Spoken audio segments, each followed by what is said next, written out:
Hey, what's going on, guys? So, welcome to the candle section of the course. Candles. So, I know that you guys been waiting for this part of the course. Let's get into it. All right. So, first part is, you guys know what a candle is, right? So, a candle is this. Yeah, I feel like a lot of traders, a lot of mentors out there, they don't really pay too much attention to candles. They're more they pay attention more to like structure and overall formation of how things are looking, right? So you normally see the chart normally zoomed out like this in trading like this, right? But the way I trade is I pay majority of my attention to candles and how they are forming, how they're closing, how they're opening, etc. Right? So my charts don't normally look like this. They'll be like this much zoomed in. Because yeah, so I think we should get into it. So what a candle is basically this. So you have a candle that looks like this, all right? Let's say you have a candle that looks like this. All right. So this right here is the candle opening, right? Because when a candle first opens up, it doesn't automatically like this. This is the final formation of a candle. The first thing it does is that it opens up. The next thing it does, I'll say 80% of the time, is create a lower wick. Right? And then it creates a high. So it's so how it creates a high, and then it closes, and then it looks like this. Right? So how it does that is it opens up, creates a low. You know how it creates a low? So see when a candle opens up and it moves. If the candle moves more than where it opened up. So let's say it opened up right. Let me delete all this. So let's say the candle opened up like right here and it moved below this line here. It will then create a wick automatically wherever it can be. It can be a nibble. It can be a little like not even a centimeter, right? It can be a little nibble and it could be a wick. As long as it breaks that body, that's your wick formed. Right? So that's the wick. And then it will actually, if the candle is bullish, will then decide to push up and then make a high. Because don't worry too much about this right now, this closure, the top of the candle. Worry about this wick here. So then it will come up to make a high. It can make a high anywhere. It can be literally anywhere. It can be off the charts. Who knows, right? It can be anywhere. But once it creates that wick, it will then come down or potentially come down to close. And also, there's not always gonna be a wick too, but I'll talk about it later on. This is just a normal candle, you say, a consistent candle you see a lot in charts. Then it'll come down to close. Once we close, this is how it'll look. So now you have the opening, the closing, the low, and the high of the candle. All right. So I'm actually gonna give you guys a little diagram here. So right here you have, okay, let's say opening, closing, low, high. All right, so here, fill in the blanks with me. If you guys haven't done this yet, if you guys want to test yourself, pause the video right here and go ahead and write out what you think these terms are. Part of the candle. All right, so here, I'll play it. Here we go. This is the opening.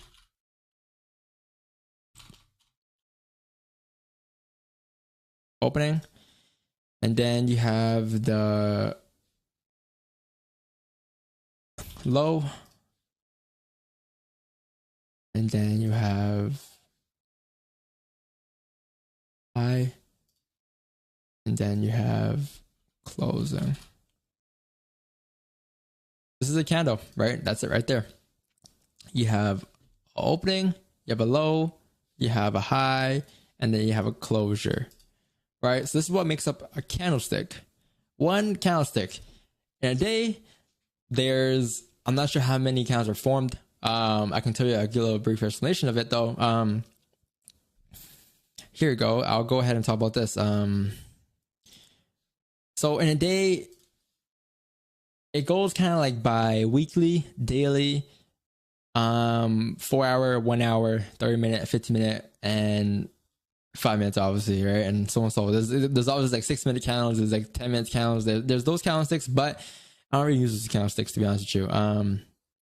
My main time frames are right here, right? So as I explained earlier on, these are my main time frames: monthly, weekly, daily, 4 hour, 1 hour, 30 minute, 15, 5. And those are all time frames I look at. So in a day, let's say this is a 4 hour candle. this is a candle on a 4 hour time frame, there would then be 3 of these in a day. Or wait, sorry, 6 of these in a day. 6, right? Because one candlestick is 4 hours.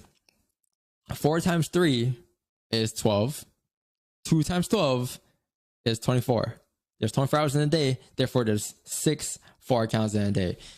Daily time frame, however, has, obviously, if looking at a daily time frame, there'll be one daily candle. One candle will represent one day on that, right? And then now you have the 1 hour time frame. The 1 hour time frame, there's 24 hours in a day, therefore there's going to be 24 candles in a day. You have the 30-minute time frame. If this is a 30-minute candle, you're going to have 24 times 2 equals 48. There's going to be 48 of those in a day, right? So then you're going to have the 15-minute. I believe the 15-minute will have, if I'm not mistaken, the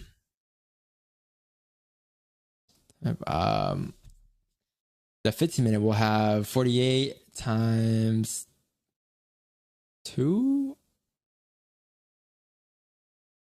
That is, or 48 times 2, that will be 96. So if I'm not mistaken, there'll be 96 candles on the 15-minute time frame, right? If I'm not mistaken, you can correct me if I'm wrong, but I believe that's what it is. So that's the idea of how candles work on various time frames, right? Obviously, you go on to the 5-minute, 1 minute, so on. You can calculate that yourself, but it's irrelevant after that. It doesn't really matter. But this is very important because you're able to identify when a candle closes, when it opens up, and you keep that in mind, right? Like, obviously, it's very important, even though you're trading on a 15-minute and 30-minute time frame, it's very important to look at the 4-hour time frame and day time frame as well, and knowing what time of the day you're trading and what session you are trading in that area, right? So that's why it's very important to understand the simple, basic concept of what candles are. And I feel a lot of people miss on this when they first start trading, because I don't think Baby Pips teaches you this in the preschool, but I might be wrong. Or at least when I started trading, it didn't show, right? All right, so that's what a candle is. Let's do another example. All right, let's do another example. Let's go here. Let's go here. All right, what candlestick is this? Oh, sorry, I missed out on something. Sorry, this is a bullish. This is pretty simple, but I'm sure you guys know this. This is a bullish candle, and this is a bearish candle. All right, they're two completely. Well, they're the same thing. They're the same thing, but just flipped. All right. So on a bullish candle, obviously it opens up down here and it closes here. On a bearish candle, however, it opens up here and closes down there, because on a bearish candle, price is going down, and on a bullish candle, price is going up. All right, so same concept, it's just flipped. So now that you have a bearish candle like this, let's draw a bearish candle here.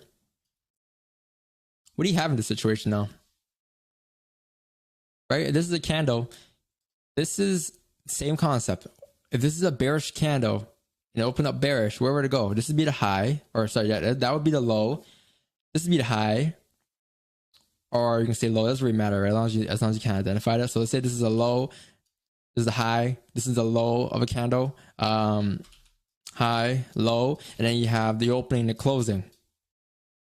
I think I confused you guys there. I'll do it again. Actually. Do you have the opening of the candle, the low, the high, the closing? There you go. Right? Simple. The reason that is because when a candle first opens up, same situation as the bullish candle, the candle first opens up, right? So it has to happen opening. Every candle has an opening, and then if it starts to move up and it breaks this opening, it will then create a wick. Therefore, that's your low. Once that wick flips bearish, because once the moment we actually opened up and we create that wick, this candle is actually a bullish candle. It's not a bearish candle yet, right? It's actually a bullish candle because it has to go up to make that wick. So it will then flip bearish, and then it will make a low. It could be wherever. That low can be wherever it wants to be. And then once it actually comes back and closes, that's the closing of the candle. Therefore, now this is what the candle's going to look like if that were to happen. If it were to close bearish like this, right? But that's a perfect example of what a candlestick is. A little introduction to candlesticks. It's going to get a bit more complex from here. But if you guys need to rewatch it, go ahead. Feel free to rewatch it as many times as you guys can. Write notes on it. This is a very important step, because if you don't understand this step, you won't understand the next couple steps or the next couple parts of the course. All right. So catch you guys there.